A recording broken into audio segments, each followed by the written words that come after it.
Hello everyone, welcome to Satya's Academy. In this video, we are going to discuss about the scope of macroeconomics. Already we have finished the microeconomics scope and importance. So now scope of macroeconomics.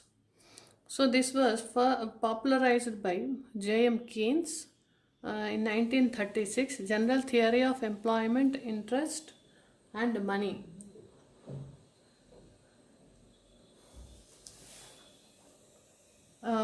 That is his publication. J.M. Keynes has popularized this macroeconomic concept. So, this is also called as income and employment theory, and it is also called as aggregative economics.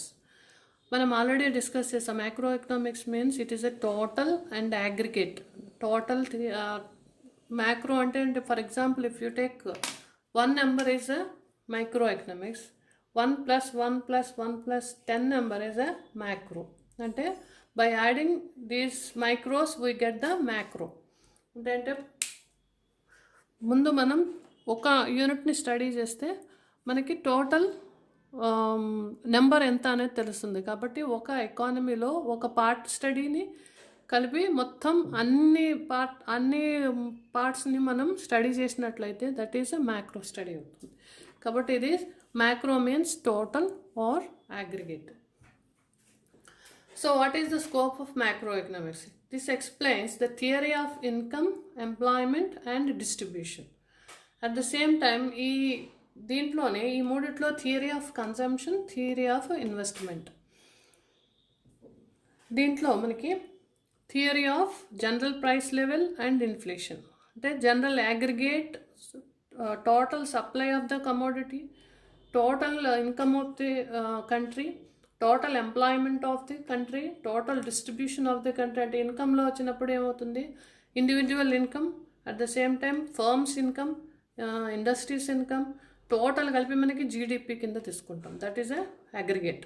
Employment, ఒక person employment, ఒక ఫర్మ్లో ఉన్న employees, ఇండస్ట్రీలో employees, ఇలా మొత్తం overall కంట్రీలో ఉన్న employees అంతా కలిపి థియరీ ఆఫ్ ఎంప్లాయ్మెంట్. డిస్ట్రిబ్యూషన్ అన్నప్పుడు డిస్ట్రిబ్యూషన్ ఈజ్ నథింగ్ బట్ ఈ ఫ్యాక్టర్స్ ఏవైతే ఇంతకుముందు డిస్కస్ చేసాం, ల్యాండ్, లేబర్, క్యాపిటల్, ఆర్గనైజేషన్కి రివార్డ్ ఏమిస్తున్నాం, land get rent, labour get wages.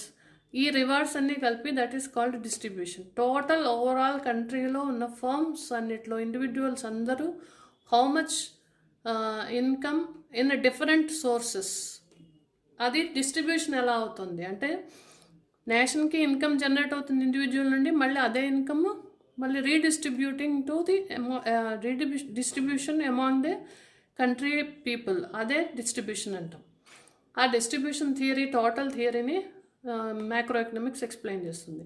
దాంట్లో theory of consumption, theory of investment. Total consumption of consumers ఉంటారు కంట్రీలో, producers, government, different types of consumptions చేస్తుంటాం. అంటే ఇండివిజువల్స్ కొన్ని కమోడిటీస్ కొంటారు, ప్రొడ్యూసర్స్ క్యాపిటల్ గూడ్స్, అలాగే గవర్నమెంట్ కూడా different types of goods consume చేస్తుంది.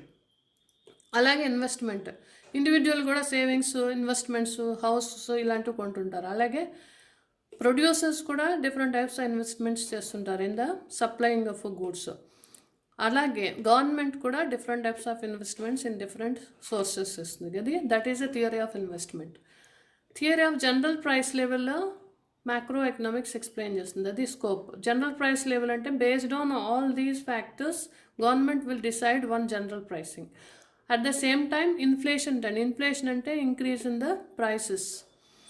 So last year, this year అంటే దాని డిఫరెంట్ ఇన్కమ్ సోర్సెస్ దాన్ని బేస్ చేసుకుని, డిమాండ్ని కన్జంప్షన్ బేస్ చేసుకుని ప్రైసెస్ లెవెల్ ఇంక్రీజ్ అయినాయా, డిక్రీజ్ అయినాయా, ఇన్ఫ్లేషన్ టెండెన్సీస్, డిఫ్లేషన్ టెండెన్సీస్, ఇలాంటివన్నీ కూడా మనకి theory of general price level and inflation. ప్రైస్లో వచ్చే ఫ్లక్చువేషన్స్ అన్నిటిని ఇన్ఫ్లేషన్లో డిసైడ్ చేస్తాం, ఎక్స్ప్లెయిన్ చేస్తారు. తర్వాత theory of economic growth. Based on all these productions we get the economic growth. So ఈ టోటల్ అగ్రిగేట్స్ ద్వారా ఎకనామిక్ గ్రోత్ ఏమైనా పాసిబిలిటీ అయిందా లేదా అనేది scope of macro economics. How much economic growth we gain based on these factors. Then theory of macro distribution. Total కంట్రీలో distribution ఎలా అవుతుంది, among the different factors. అలాగే థియరీ ఆఫ్ బిజినెస్ సైకిల్స్ అనేటప్పుడు production ప్రాసెస్లో లేదా బిజినెస్లో ఎప్పుడు కాన్స్టెంట్ ప్రాఫిట్స్ కానీ కాన్స్టెంట్ లాసెస్ కానీ ఉండవు. బిజినెస్లో ఎప్పుడు కూడా అప్స్ అండ్ డౌన్స్ ఉంటాయి. అంటే సమ్టైమ్స్ మా ప్రాఫిట్స్ చాలా వస్తాయి, తర్వాత అది కొంచెం తగ్గుతుంటాయి. దీన్ని ఏమంటామంటే బూమ్ స్టేజ్, తర్వాత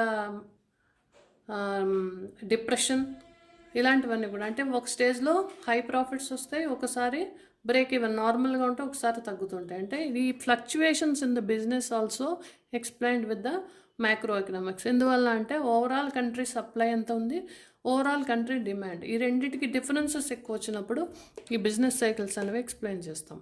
అవి అన్ని ఫ్యాక్టర్స్లో బిజినెస్ సైకిల్స్ అన్నప్పుడు ఆల్ డిఫరెంట్ ఫ్యాక్టర్స్ని ఇక్కడ కన్సిడర్ చేస్తాం. ఓవరాల్గా టోటల్ కంట్రీ ఎకనామిక్ కండిషన్స్.